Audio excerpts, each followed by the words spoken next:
sobat minimal, kita berjumpa lagi. Kali ini saya mereview series dari Netflix yang berjudul Money Heist versi Korea, episode yang ketiga, yang mana di episode yang kedua kita diperlihatkan awal terjadinya konflik di antara kubu perampok dan Sandra yang mengakibatkan kekacauan sehingga mengancam nyawa mereka.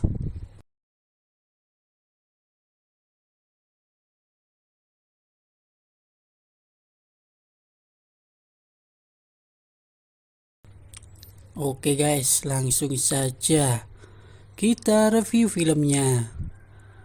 Money Heist Korea episode ketiga. Kita diperlihatkan flashback saat bebasnya Moskow dari penjara Korea Selatan. Tiba-tiba ia pun dijemput oleh seseorang. Ternyata profesorlah yang menyambutnya guna mengajaknya ikut bergabung ke dalam timnya. Ia pun setuju, tapi dengan satu syarat, yaitu dengan mengajak anaknya, yaitu Denver. Saat mencari anaknya, ternyata Denver sedang dikejar oleh gangster karena kalah dalam bermain judi.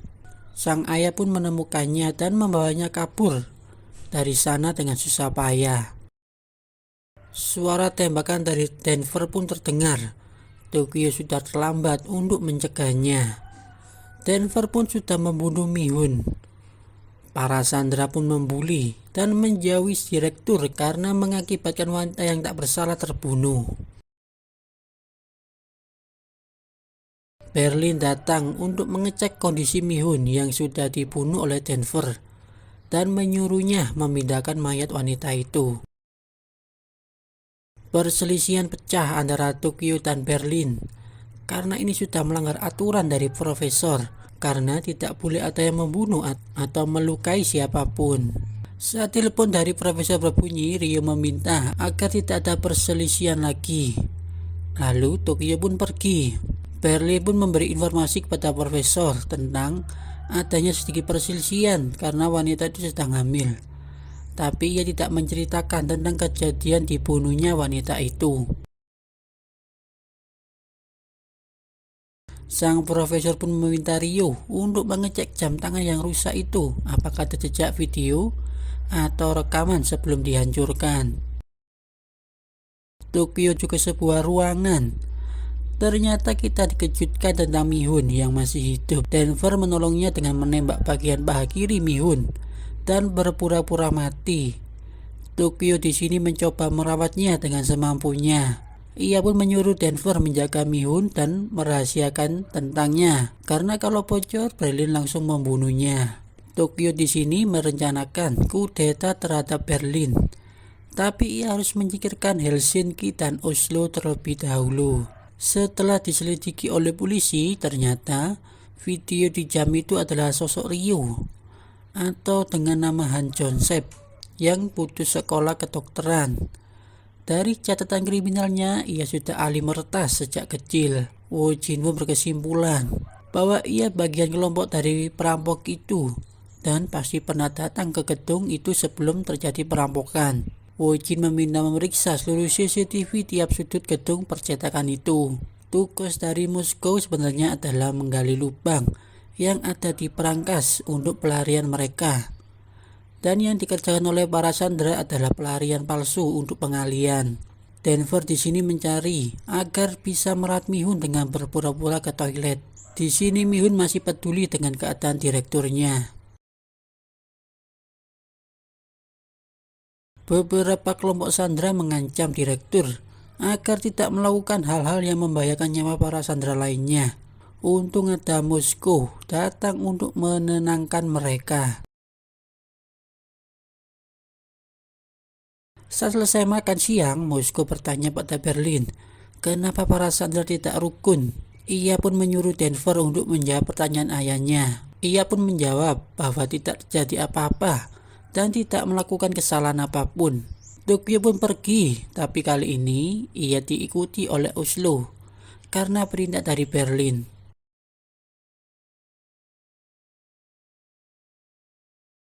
Saat membunuhnya, tiba-tiba Denver muncul menghajar Oslo dengan brutal. Saling serang terjadi di antara mereka. Akhirnya Denver lah yang menang. Saat Helsinki mau pergi, ia mendengar ada suara aneh muncul dari ruangan. Ia pun memeriksanya. Dengan terkejutnya ada seorang wanita yang bersembunyi di sana. Tapi untung ada Tokyo datang untuk menolongnya. Rio pun tidak menemukan apa-apa pada jam itu. Tapi ada jejak transfer data, seperti gambar atau video pendek yang terkirim. Berlin sangat khawatir kemungkinan ada wajah foto mereka yang terekam. Profesor pun mencoba mencari cara lain untuk mengetahuinya. Saat pihak Wojin memeriksa CCTV gedung itu, tepat sehari sebelum perampokan, wajah dari Rio dan Nairobi terekam CCTV tersebut. Ia meminta seluruh anak buahnya menelusuri dua orang ini lewat CCTV yang lain guna informasi yang lebih banyak. Anak dari Wojin yaitu Mina pulang dari sekolah, tapi tiba-tiba diajak pergi oleh ayahnya saat di depan rumah. Neneknya pun panik dan segera menghubungi Wojin, tapi nomornya tidak aktif. Neneknya di sini kondisinya sudah pikun dan langsung membuka catatan miliknya.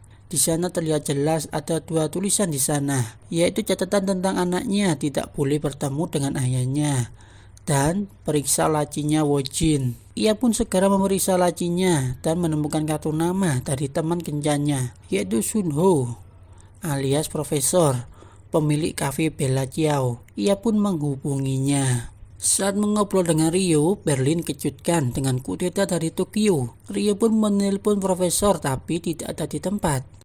Profesor pun mempertaruhkan segalanya dengan menerobos masuk menemui Wojin di tenda dekat gedung itu, dengan mengalihkan perhatian polisi dengan membunyikan alarm mobilnya. Pihak Wojin pun mengetahui identitas wanita itu adalah Sim Yong Moon alias Nairobi.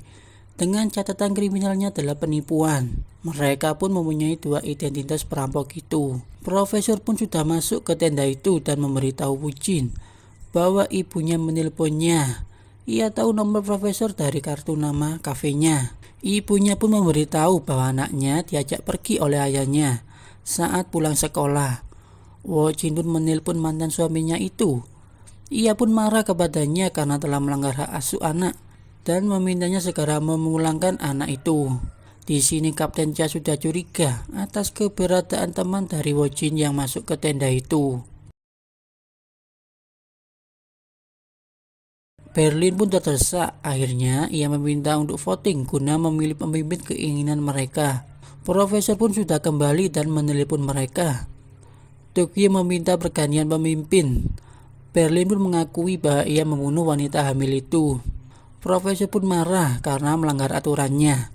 Lalu ia menjelaskan berita penting tentang pihak kepolisian sudah mengetahui identitas Nairobi dan Rio. Perpecahan kembali terjadi atas provokasi Berlin. Moskow datang dan mendengar anaknya telah membunuh seseorang. Ia pun marah dan kecewa sehingga membuatnya shock karena ia tidak ingin anaknya seperti ayahnya yang keluar masuk penjara. Kecewa dengan anaknya, Moskow pun nekat membuka pintu masuk gedung itu dengan berniat menyerahkan diri. Wojin yang tahu pintu gedung terbuka segera memeriksanya dan menyuruh pasukan lainnya siaga. Denver pun mengejar ayahnya dan mendorong ayahnya hingga jatuh. Pihak Wojin pun siap-siap untuk menyerbu. Denver pun menjelaskan bahwa ia tidak membunuhnya, tapi ayahnya masih tidak percaya. Denver pun jengkel dan menyuruhnya bertanya kepada Tokyo. Akhirnya ayahnya pun percaya. Situasi pun terdesak bagi Denver dan ayahnya karena terjebak di sana. Wojin mengetahui bahwa mereka itu perampok dan menyuruhnya menyerahkan diri atau ditembak oleh pasukannya. Dengan keadaan darurat, Berlin pun mempunyai ide untuk menggunakan para sandera sebagai tamengnya untuk menyelamatkan mereka. Akhirnya pihak Wojin tidak mengetahui mana yang perampok atau sandera karena mengenakan baju topeng dan senjata yang sama. Tiba-tiba terjadilah perselisihan. Salah seorang sandera mencoba menggunakan senjata yang tergeletak untuk melarikan diri dengan menodongkan senjata itu kepada mereka. Akhirnya Tokyo menyuruh mereka menyerah dan menggeletakkan semua senjatanya. Tinggal hanya satu orang saja yang menodongkan senjatanya. Pihak Wojin pun terdesak akhirnya memberikan perintah untuk sniper menembaknya. Ternyata yang tertembak adalah Direktur Min.